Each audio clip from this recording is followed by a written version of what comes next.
Students, welcome to English lecture. Today we will discuss the lesson on saying please in our course book. Let us discuss some part or some paragraphs of this lesson. Now about the author. Author means writer. The writer of this lesson or the author of this lesson is Alfred George Gardiner. His period is from 1865 to 1946. He was born at Chelmsford in Essex in Great Britain in 1865. He started his literary career as a journalist. Journalist म्हणजे पत्रकारिता. At the age of 37, he was appointed editor of the Daily News, London. So, he was editor of the Daily News, which is very famous Daily News in London. Under the pseudonym means pen name. Pen name याचा अर्थ टोपण नाव, pseudonym हे त्याचं दुसरं नाव आहे. So under the pseudonym pen name his pen name was Alpha of the Plough. So he took this name. त्याने एक टोपण नाव घेतलं होतं आणि त्याचं नाव होतं Alpha of the Plough. He made regular contributions to the Daily News. Means he started writing for this Daily News, the Manchester Evening News, etc. His essays are uniformly elegant, graceful, and humorous. Now, his essays are uniformly elegant. Elegant means having a very great beauty of language. They are graceful. They have their own style and humorous. Humorous means funny, creating humor. Vinodi, ज्याला म्हणतो आपण. The pillars of society, pebbles on the shore, many furrows and leaves in the wind are some of his best known writings. So these are the writings of this writer. His uniqueness means he was the only in this field lies in his ability to teach the basic truths of life in an easy and amusing manner. So his speciality, it is in his ability to teach the basic truths of life. Very common things he discusses in the life. And it is an easy and amusing manner, entertaining manner. He raised the question of morality in everyday life. So this was about the author A.G. Gardiner. Students, A.G. Gardiner हे या धड्याचे लेखक आहेत. त्यांचा जन्म चेल्मस्फोर्ड Essex म्हणजेच great ब्रिटनमध्ये झाला. ते जर्नलिस्ट होते, पत्रकार होते. त्यांनी डेली न्यूज लंडनमध्ये एडिटर म्हणजे संपादक म्हणून काम केलं. त्यांचं टोपण नाव होतं, सुडोनिम ज्याला म्हणतो आपण, अल्फा ऑफ द प्लो. त्यांचं रायटिंग जे आहे ते अतिशय समृद्ध असं रायटिंग आहे. विशेषतः अतिशय सुंदर भाषेमध्ये, डौलदार भाषेमध्ये आणि विनोदी भाषेमध्ये ते लेख लिहितात. त्यानंतर त्यांचं जे वैशिष्ट्य आहे ते म्हणजे आपल्या जीवनात, रोजच्या जीवनात आढळून येणारी जी सत्य आहेत, अतिशय सर्वसामान्य जी सत्य आहे त्याच्याबद्दल ते अतिशय सरळ साध्या भाषेमध्ये आणि अतिशय ज्याला आपण अम्युझिंग मॅनर म्हणजे आपलं मनोरंजन करणारी अशी ही भाषा आहे. अशा भाषेमध्ये, अशा स्टाईलमध्ये ते लिहितात. आणि आपल्या रोजच्या जीवनात येणारे जे नैतिक प्रश्न आहेत, नीतिमत्तेबद्दलचे जे प्रश्न आहेत की योग्य काय, अयोग्य काय, याबद्दलचे जे प्रश्न आहेत, ज्याला मॉरॅलिटी आपण म्हणतो, ते या लेसन्समधून आपल्याला दिसून येईल. Now the theme of the lesson. In On Saying Please, he points out the value of good manners in social life and emphasizes the importance of courtesy, that is, humble behavior, or what you say, that is, good manner and politeness in daily behavior. He shows how polite speech and manners sweeten the atmosphere around and how discourtesy and ill manners spoil or pollute it. एकूणच या धड्याची जी theme आहे, या थीममध्ये त्याने good मॅनर्सचं जे महत्त्व आहे आपल्या नेहमीच्या सोशल लाईफमध्ये ते अधोरेखित केलेलं आहे. आणि त्याचबरोबर एकूण इम्पॉर्टन्स ऑफ कर्टसी, ज्याला आपण विनम्रता म्हणतो, आपल्या संबंध वागण्यामध्ये जी एक विनयशीलता विनम्रता हवी त्याचं किती महत्त्व आहे हे त्यांनी या धड्यामध्ये सांगितलेलं आहे. तसंच आपलं विनम्र वागणं आणि आपले चांगले शिष्टाचार हे संबंध ॲटमॉस्फिअरमध्ये जो गोडवा निर्माण करतात, ज्याला स्वीटन म्हणतात, स्वीटन द ॲटमॉस्फिअर. आणि डिस्कर्टसीमुळे म्हणजे आपलं रूड बिहेवियर, आपलं उद्धट वर्तन हे एकूणच संबंध वातावरण किती बिघडवून टाकतं किंवा प्रदूषित करतं याबद्दल हा लेसन आहे. So that is the theme of this lesson. Now you can see that what are the courtesy words. Means when we want to show our politeness, then what type of language we use. So you can see that I am sorry. This is a very common expression, but it creates a humbleness in you. Please, thank you, you are welcome, excuse me. All these expressions, they are the courtesy words. They express your courtesy, your humbleness and your politeness. So we should use these words whenever we want to communicate our thoughts and expressions to others. Now let us discuss the lesson paragraph wise. The young liftman in a city office who threw a passenger out of his lift the other morning and was fined for the offense was undoubtedly in the wrong. So he tells his common experience or one incident in the lift. The young liftman was very young in a city office who threw a passenger out of his lift. So that happened that he threw the passenger out of his lift. Why? And he was fined for the offense. Fined म्हणजे ज्याला दंड होणे म्हणतो आपण, दंड करणे, आणि offence म्हणजे गुन्हा, crime. Was undoubtedly in the wrong. So he was wrong because he thrown the passenger out of the lift. But what was the matter? It was a question of please. So only he expected this word, single word, please. The complainant entering the lift said top. The liftman demanded top please. And this concession being refused, he not only declined to comply with the instruction but hurled the passenger out of the lift. So what happened? That the person who entered in the lift said top, and the liftman expected that he should say top please. But this concession being refused, it was denied. म्हणजे नाकारलं गेलं आहे साधं expectation. And he not only declined to comply. Decline to comply means here, decline means refuse, and म्हणजे नाकारणे, and to comply means to agree. त्यांनी ह्याच्याशी सहमत होण्याचं नाकारलं with the instruction, but hurled the passenger out of the lift. To hurl means to throw. त्यांनी त्या पॅसेंजरकडून एक साधा शब्द एक्सपेक्ट केला होता की टॉपला जायचं तर प्लीज स्टॉप असं त्याला म्हणायला हवं होतं, पण त्यांनी ते म्हटलं नाही आणि त्यामुळे तो रागावला, चिडला, and he decline to comply with this instruction but hurled the passenger out of lift. So he threw the passenger out of the lift.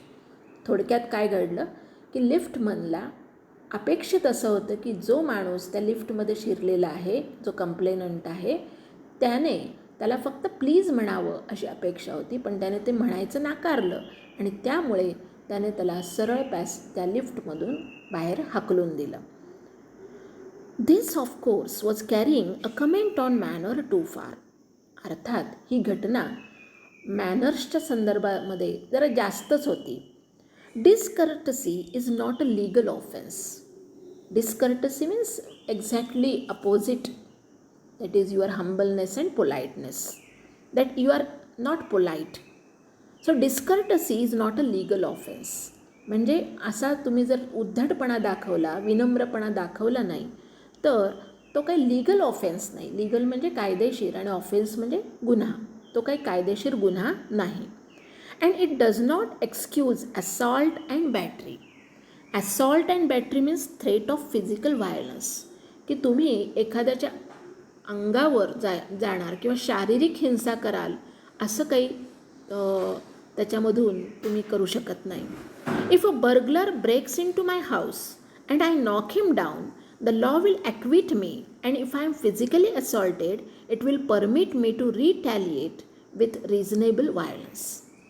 So, if a burglar breaks into my house, burglar means one who breaks into house for theft. चोरीसाठी जो घर फोडतो त्याला काय म्हणतो आपण? Burglar. So if a burglar breaks into my house and I knock him down, to knock down म्हणजे काय? एक ठोसा मारणे, खाली पाडणे. The law will acquit me. Acquit means here to declare or find innocent, की law ह्याला permission देईल, कारण तो तुमचं घर फोडायला आलेला आहे, त्याचा उद्देश वेगळा आहे आणि त्याला जर तुम्ही ठोसा मारला तर तो मान्य करेल law. And if I am physically assaulted, आणि जर माझ्यावर फिजिकल असॉल्ट म्हणजे अटॅक झाला तर it will permit me, law will permit you म्हणजे लॉ परमिशन देईल to retaliate with reasonable violence. Retaliate means to do something harmful to get revenge, म्हणजे सूड उगवण्यासाठी किंवा प्रत्युत्तर देण्यासाठी तुम्ही जर काही हिंसा केली, काही मारहाण केली तर लॉला ती परमिट आहे. कशासाठी? If you are physically assaulted. जर तुमच्यावर स्वतःच शारीरिक हल्ला झाला तर त्याचा प्रतिकार म्हणून तुम्हीसुद्धा मारहाण करू शकता आणि हे कायद्याच्या दृष्टीने योग्य आहे.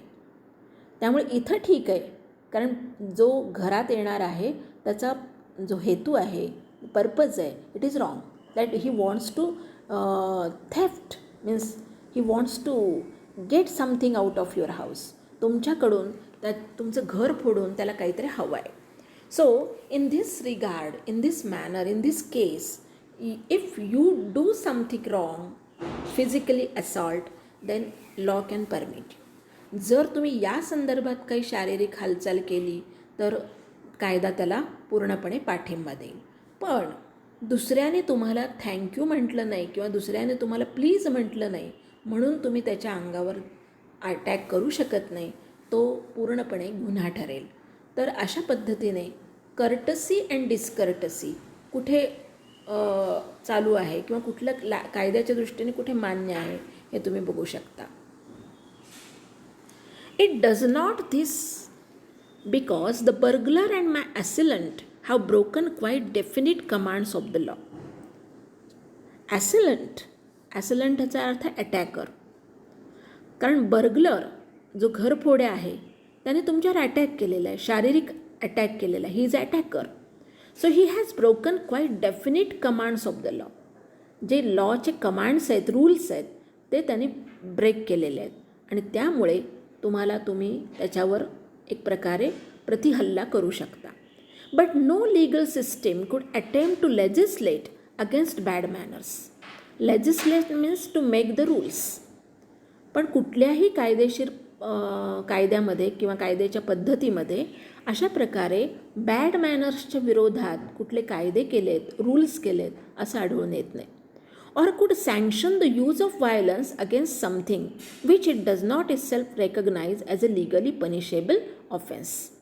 किंवा तुम्हाला सँक्शन म्हणजे परवानगी पण देण्यात येणार नाही जर तुम्ही दुसऱ्यावर त्याच्या संदर्भात काही शारीरिक इजा करणार असाल, काही शारीरिक व्हायोलन्स, त्याला फिजिकल व्हायोलन्स म्हणतो, ते करणार असाल तर त्याला परमिशन नाही आहे. It does not allow you because it does not recognise legally punishable offence. कारण या सर्व गोष्टीमध्ये एखाद्याने आपल्याशी योग्य न बोलणं ह्याला कायदेशीररित्या गुन्हा मानला जात नाही. And our sympathy with the liftman we must admit that the law is reasonable. आणि त्यामुळे लिफ्टमनच्या बाबतीत आपल्याला कितीही सहानुभूती वाटत असली, सिम्पथी वाटत असली तरीसुद्धा आपण लॉला मात्र काही नावं ठेवू शकत नाही. It would never do if we were at liberty to box people's ears because we did not like their behaviour or the tone of their voices or the scowl on their faces. कारण जर असं झालं असतं तर आपल्याला एक प्रकारे परवानगीच मिळाली असती कायद्यानुसार की आपल्याला ज्यांचं वागणं आवडत नाही त्यांच्या कानावर ठोसा द्या. Box people's ears means you have blow on ears on the of the people or the tone of their voices. किंवा तुम्हाला त्यांचं टोन बोलण्याची एक पद्धत आवडली नाही किंवा त्यांच्या चेहऱ्यावरचे स्काउल म्हणजे ज्याला आपण आठ्या म्हणतो ते आठ्या आवडल्या नाहीत म्हणून तुम्ही कोणालाही त्यांच्या कानावर ठेवून देऊ शकत नाही, एक ठोसा ठेवून देऊ शकत नाही. Our fist would never be idle. कारण आपल्या मुठी ज्या आहेत, फिस्ट म्हणजे मूठ, वुड नेव्हर बी आयडल, त्याही काही अशा रिकाम्या बसल्या नाही आहेत. And the gutters of the city would run with blood all day. आणि शहरातली जी गटार आहेत, ते सांडपाणी वाहून नेणारी गटार आहेत, ती मग रक्ताने भरली असती.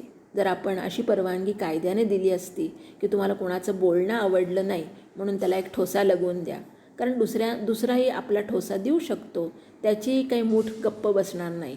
आणि त्यामुळे असं जर झालं असतं तर ते योग्य नव्हतं. I may be as uncivil as I may please. त्यामुळे तुम्ही अनसिव्हिल म्हणजे ज्याला मॅनर्स नाहीत असा माणूस तुम्ही असू शकता. And the law will protect me against violent retaliation. आणि जर दुसऱ्याने तुमच्यावर तुमचं वागणं बरोबर नव्हतं म्हणून जर काही तुमच्यावर अटॅक केला तर त्याला लॉ पनिश करू शकतो. I may be haughty or boorish. आणि तुम्ही या संदर्भात you can be boorish means you can be rough in manners. थोडक्यात कायदा तुमच्या वागण्याबद्दल कोणत्याही प्रकारचं बंधन घालू शकत नाही किंवा कायदा तुम्हाला कुठल्याही प्रकारचे रूल्स लागू करू शकत नाही. पण तुम्ही जर दुसऱ्यावर फिजिकल अटॅक करणार असाल तर मात्र तो गुन्हा मानला जाईल आणि तुम्हाला त्याच्याबद्दल पनिशमेंट मिळू शकेल. There is no penalty to pay except the penalty of being written down in ill mannered fellow. त्यामुळे जो वाईट वागणारा आहे, त्याचं वर्तन योग्य नाही अशा माणसाला तुम्ही फार तर लिहून काहीतरी देऊ शकता पण त्याच्यावर शारीरिक अटॅक करू शकत नाही.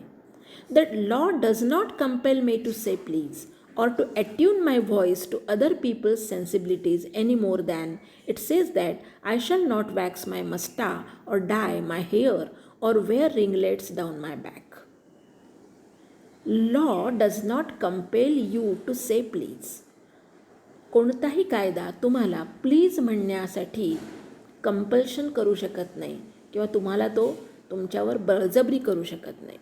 Or to attune my voice. To attune your voice means get tuning your voice to other people's sensibilities. किंवा दुसऱ्याला काय वाटतं याच्याबद्दल सुद्धा तुम्ही तुमचं ॲग्री होऊ शकत नाही.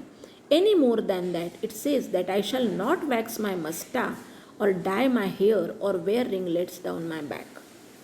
म्हणजे तुमचं वर्तन कसंही असलं, तुम्ही तुमच्या दाढीबद्दल काय ठरवलं आहे, तुमच्या मिशांबद्दल काय ठरवलं आहे, तुमचे केस कसे रंगवायचेत याच्याबद्दल किंवा तुम्ही रिंगलेट्स कसे घालायचे ह्याच्याबद्दल लॉ काहीही सांगू शकत नाही. It is your own style. It does not recognise the laceration of our feelings as a case for compensation. Laceration याचा अर्थ आहे इरेग्युलर ओपन वुंड. म्हणजे तुमच्या भावना दुखावल्या गेल्या, त्यात तुम्हाला जखम झाली लोकांच्या शब्दांनी, म्हणून कुठल्याही प्रकारची नुकसान भरपाई तुम्हाला मिळणार नाही. कॉम्पेन्सेशन म्हणजे नुकसान भरपाई. There is no allowance for moral and intellectual damages in these matters.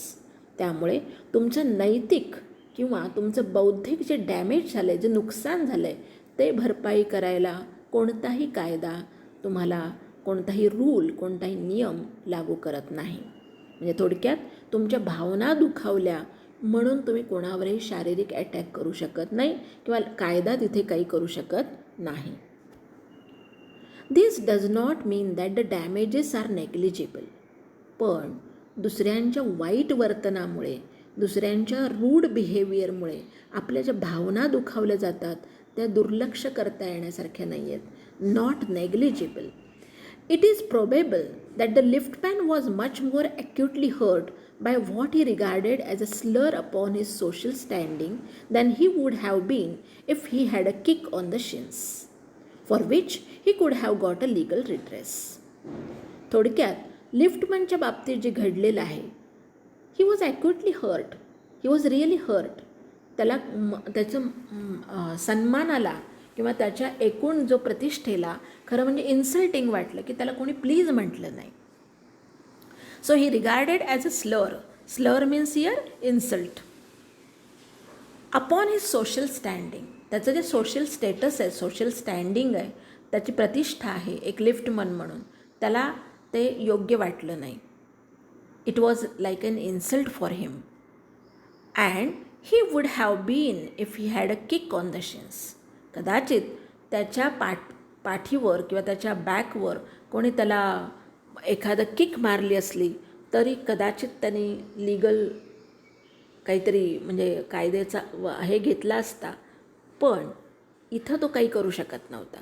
The pain of a kick on the shins soon passes away, but the pain of a wound to our self respect or our vanity may poison a whole day. इथं writer असं म्हणतात that physical pain can pass away. तुमच्या पाठीवर कोणी मारलं किंवा पार्श्वभागावर कोणी मारलं म्हणून तो पेन काही फार काळ टिकत नाही, पण जर तुम्हाला सेल्फ रिस्पेक्ट, तुमचा जो स्वाभिमान आहे त्याला कोणी दुखावलं, इन्सल्ट केलं, वाईट शब्द वापरले किंवा तुम्हाला रिस्पेक्टच दिला नाही, तो मात्र दिवसभर तुमच्या मनामध्ये राहतो. I can imagine the liftman denied the relief of throwing the author of his wound out of the lift, brooding over the insult by the hour and visiting his wife in the evening as the only way of restoring his equilibrium. तो म्हणतो की मी imagine करू शकतो की हा माणूस ज्या लिफ्टमनला कोणी प्लीज म्हटलं नाही म्हणून जो रागावला, he can brooding over the insult by the our. He was thinking over that. Brooding means here to dwell upon moodily at length. म्हणजे बराच काळ, दीर्घकाळ त्याच्यावर विचार करत राहणे, त्याला म्हणतात brooding. So he would brood over the insult by the our. तासनतास तो त्याच्यावर विचार करत राहिला असेल. And visiting his wife in the evening as the only way of restoring this equilibrium. आणि कदाचित तो सगळा राग दिवसभर मनात जो विचार केलेला आहे तो त्याने आपल्या बायकोवर घरी गेल्यावर काढला असता ॲज ए इक्विलिब्रियम, एक मेंटल बॅलन्स म्हणजे परतफेड झाली असं त्याला वाटलं असतं. Equilibrium means here mental balance. For there are few things more catching than bad temper and bad manners. When Sir Anthony Absolute, this is a character from the Sheridan's play Rivals. Sheridan म्हणून एक नाटककार होते, त्यांच्या rivals या नाटकातलं हे character आहे. Sir Anthony Absolute bullied Captain Absolute. काय घडतं आहे बघा. अँथोनी ॲब्सोल्यूट हे बुलीड कॅप्टन ॲब्सोल्यूट.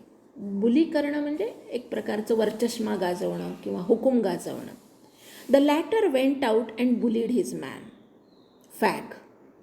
तो दुसरा जो माणूस आहे Captain Absolute, he went and bullied his man म्हणजे वरिष्ठांनी रागवलं म्हणून त्याच्यापेक्षा जो कनिष्ठ आहे, कॅप्टन आहे, तो त्याच्या माणसाला रागवणार फॅगला. Whereupon fag went out downstairs and kick the page boy. फॅगने तो राग पेज बॉयवर म्हणजे सर्वात जो कनिष्ठ आहे त्याच्यावर काढला. Probably the man who said top to the liftman was really only getting back on his employer who had not said good morning to him because he himself had been henpecked at breakfast by his wife. कदाचित लिफ्टमॅनच्या बाबतीत जे झालं ते असं झालं असेल की liftman was annoyed because his employer, त्याचा जो मालक आहे त्याने त्याला गुड मॉर्निंग म्हटलं नसेल आणि जो त्याचा एम्प्लॉयर आहे, त्याचा मालक जो आहे, मास्टर आहे, त्याला त्याच्या बायकोनी काहीतरी हेनपॅक्ड आहे तो म्हणजे बाईचं म्हणजे बायकोचं ऐकणारा ज्याला म्हणतो आपण. हेनपॅक्ड मीन्स ओव्हरवेल्म बाय अ नॅगिंग वाईफ. सतत भांडखोर जी बाई असते, जी बायको असते, तिचं ऐकणारा, तिला सरेंडर करणारा असा जो हजबंड आहे, कदाचित त्याच्या बायकोने त्याला त्रास दिला असेल आणि म्हणून तो त्याच्या एम्प्लॉईला गुड मॉर्निंग म्हटला नसेल. To whom the cook had been insolent because the housemaid had answered her back. आणि बायकोसुद्धा का रागवली असेल तर तिचा जो कुक आहे, स्वयंपाकी आहे, तो कदाचित तिच्या संदर्भात इन्सोलंट राहिला असेल. Means he was very rude or insulting. कदाचित त्याने तिचा इन्सल्ट केला असेल. आणि कदाचित त्या कुकने सुद्धा कुणाचा इन्सल्ट का केला? Because housemaid had answered her back. कदाचित तिची जी तिच्या हाताखाली काम करणारी जी मोलकरीण आहे, तिने तिला प्रत्युत्तर दिलं असेल. म्हणजे ही एक चेन आहे. This is a chain of insulting some other people. म्हणजे वरिष्ठाने का राग काढायचा? तर त्याच्या घरी काहीतरी घडलेलं असतं. त्याच्या घरी तरी का घडलेलं असतं? तर त्याच्या घरचे नौकर जे आहेत ते नीट वागलेले नसतात. त्यामुळे त्याची बायको त्याला रागवते, त्याची बायको रागवते. म्हणून तो ऑफिसमध्ये आल्यानंतर कुणाच्या गुड मॉर्निंगला गुड मॉर्निंग म्हणत नाही. आणि मग त्याच्यामुळे राग येतो त्या हाताखालच्या माणसाला. म्हणून तो दुसऱ्यावर तो राग काढतो. म्हणजे राग एकमेकांवर काढण्याची चेन निर्माण होते. So this is a chain. We infect the world with our ill humours. आणि त्यामुळे अशा प्रकारे आपला हा जो वाईट जो दृष्टिकोन आहे किंवा आपलं वाईट वागणं आहे, त्यामुळे आपण सबंध जग इन्फेक्ट करतो. Bad manners probably do more to poison the stream of the general life than all the crimes in the calendar. एखाद्या कॅलेंडरमध्ये म्हणजे जो कायद्याचं पुस्तक असतं त्याच्यामध्ये जितके गुन्हे झालेले असतात त्याच्यापेक्षासुद्धा हा जो वाईट वागण्यामुळे लोकांच्या मनावर परिणाम होतो, it affect the mind of the people and it poison the mentality of the people. एकूण आपला जो दृष्टिकोन आहे तो विषमय होऊन जातो. त्याच्यात जणू काही पॉयझनच होतं, ते दृष्टिकोन बिघडतो. आणि हे फार वाईट आहे. 4 गुन्हे करणं ठीक आहे, पण हे असं लोकांची मनं बिघडवणं हे जास्त वाईट आहे असं रायटरला वाटतं. For one wife who gets a black eye from an otherwise good natured husband there are 100 who live a life of martyrdom under the shadow of a morose temper. एखादी बायको नवऱ्यावर रागवते, चांगल्या स्वभावाचा नवरा असतो. का? तर तिला काहीतरी वेगळा अनुभव आलेला असतो.